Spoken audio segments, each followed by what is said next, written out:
আসসালামু আলাইকুম। সুপ্রিয় শিক্ষার্থীরা, তোমরা সবাই কেমন আছো? আশা করি সবাই অনেক অনেক ভালো আছো। গাইড প্রথা বন্ধ করতে বড় পরিকল্পনা করছে এনসিটিবি। এ বিষয়ে বিস্তারিত জানবো আমাদের আজকের ভিডিওতে।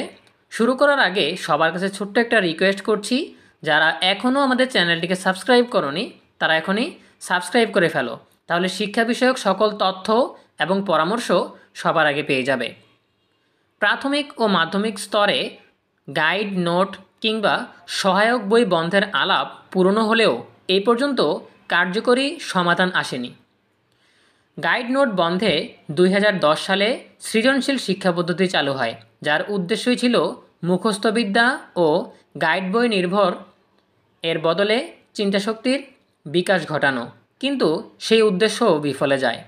এর আগে 2008 সাল থেকে নোট বই ও গাইড প্রকাশ, বিতরণ ও বিক্রির বিরুদ্ধে পদক্ষেপ নেয় সরকার। এ বিষয়ে হাইকোর্ট থেকে দেশের জেলা প্রশাসকদের নির্দেশনা দেওয়া হয়েছিল। তবে 2021 সালে কর্তৃপক্ষের অনুমতি নিয়ে সহায়ক বই প্রকাশ করার অনুমোদন দেয় সরকার। তবে এখনও বাজারে গাইড নোট কিংবা সহায়ক বইয়ের আধিপত্য রয়েছে। এমনকি শিক্ষার্থীদের আকর্ষণ করে বিক্রি বাড়াতে শিক্ষা প্রতিষ্ঠান থেকে প্রশাসন সর্বত্র প্রকাশক ও বিক্রেতাদের দৌরাত্ম্য চোখে পড়ার মতো। সম্প্রতি জাতীয় শিক্ষাক্রম ও পাঠ্যপুস্তক বোর্ড এনসিটিবি কর্তৃক বিনামূল্যের পাঠ্য বই শিক্ষার্থীদের হাতে পৌঁছানোর আগেই পাঠ্য বইয়ের পাণ্ডুলিপি ফাঁস করে আগাম নোট, গাইড কিংবা সহায়ক বই ছাপানোর কাজ করার অভিযোগ ওঠে। বছরের শুরুতেই শিক্ষার্থীদের হাতে নতুন পাঠ্য বই তুলে দিতে অন্তর্বর্তী সরকার যখন প্রস্তুতি নিচ্ছে, তখনই নতুন পাঠ্য বইয়ের পাণ্ডুলিপি ফাঁস হওয়ার অভিযোগ ওঠায় পাঠ্য বই ছাপা শেষ হওয়ার আগে নোট ও গাইড বই ছাপাতে মুদ্রণ নিষেধাজ্ঞা জারি করেছে এনসিটিবি। পাঠ্য বই ছাপার আগে এর পাণ্ডুলিপি কিভাবে নোট গাইড বইয়ের ব্যবসায়ীদের হাতে পৌঁছালো তা খতিয়ে দেখতে 5 সদস্যের একটি কমিটিও গঠন করেছে প্রতিষ্ঠানটি। বছরের পর বছর বিভিন্ন পরিকল্পনার পরেও গাইড নোট কিংবা সহায়ক বইয়ের আধিপত্য না কমায় এবার বড় পরিকল্পনার কথা ভাবছে এনসিটিবি। এমন তথ্য জানিয়েছেন এনসিটিবির চেয়ারম্যান অধ্যাপক AKM রিয়াজুল হাসান। সহায়ক পুস্তিকার আধিপত্য কমাতে না পারার পিছনে কারিকুলামের দুর্বলতাকে দায়ী করছেন অধ্যাপক রিয়াজুল হাসান। তিনি মনে করেন, পাঠ্যক্রম প্রণয়নে সুদূর প্রসারী পরিকল্পনা না থাকায় সুযোগ নিচ্ছে ব্যবসায়ীরা। অধ্যাপক রিয়াজুল হাসান বলেন, পরীক্ষার প্রশ্ন প্রণয়নের ক্ষেত্রে আমাদের সচেতনতা থাকলে গাইড নোটের দৌরাত্ম্য অনেকটা কমে আসতো। 1 বছরের প্রশ্ন পরের বার কিংবা পরের যে কোনো সময়ে হুবহু রিপিট করার ফলে ব্যবসায়ীরা বেশি সুযোগ পেয়ে যায়। ফলে বছরের পর বছর চেষ্টা করেও তাদের আধিপত্য কমানো যায়নি। অধ্যাপক রিয়াজুল হাসান বলেন, আমাদের কারিকুলামেও ঘাটতি রয়েছে। বিজ্ঞান নির্ভর পাঠ্যক্রম প্রণয়ন করা গেলে কিছুটা সমস্যার সমাধান হতো। আমাদের দেশের সংস্কৃতি ও বৈশ্বিক চাহিদার আলোকে জাতি গঠন করতে হলে কী ধরনের পাঠ্যপুস্তক প্রণয়ন করা দরকার সেটা নিয়ে বিস্তর গবেষণার প্রয়োজন।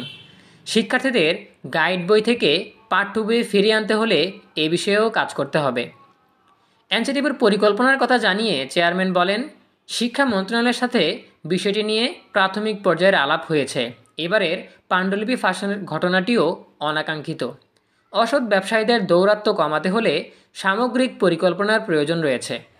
এই কাজ শুধু এনসিটিবির পক্ষে সামাল দেওয়া সম্ভব নয়। সরকার এবং সংশ্লিষ্টদের সমন্বয়ে সমস্যার সমাধান করতে হবে। যারা অনিয়মের সাথে জড়িত আছেন তাদেরকে আমরা ইতিমধ্যেই চিহ্নিত করতে পেরেছি। কয়েকটি লেয়ার থেকে পাণ্ডুলিপি প্রকাশ করা হয়েছে হতে পারে।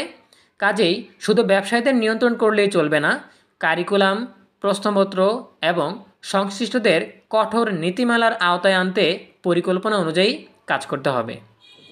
জড়িতদের শাস্তি নিষেধের বিষয়েও জোর দেন চেয়ারম্যান। তিনি বলেন, পাণ্ডুলিপি কিভাবে ফাঁস হয়েছে সেটা ইতিমধ্যেই তদন্ত কমিটির সহায়তায় আমরা জানতে পেরেছি। সবাইকেই আইনের আওতায় আনা হবে। ইতিমধ্যেই বিষয়টি নিয়ে আমরা সরকারকে অবগত করেছি।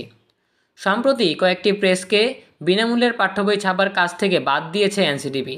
তাদের বিষয়েও শক্ত অবস্থানের কথা জানিয়েছে এনসিটিবির চেয়ারম্যান। তিনি বলেন, আগে কি ঘটেছে সেটা আমরা বিবেচনায় নিচ্ছি না।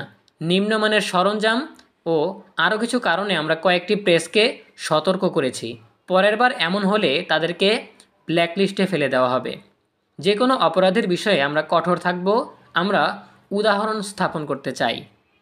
প্রিয় শিক্ষার্থীরা, এই ছিল আমাদের হাতে থাকা সর্বশেষ তথ্য। দেখা হবে পরবর্তী আপডেট নিয়ে নতুন কোনো ভিডিওতে। সেই পর্যন্ত তোমরা সবাই ভালো থাকো, সুস্থ থাকো, নিরাপদে থাকো এবং সবসময় ইএনইউবির সাথেই থাকো। তোমাদের সকলের জন্য রইল অনেক অনেক শুভকামনা। ধন্যবাদ সবাইকে।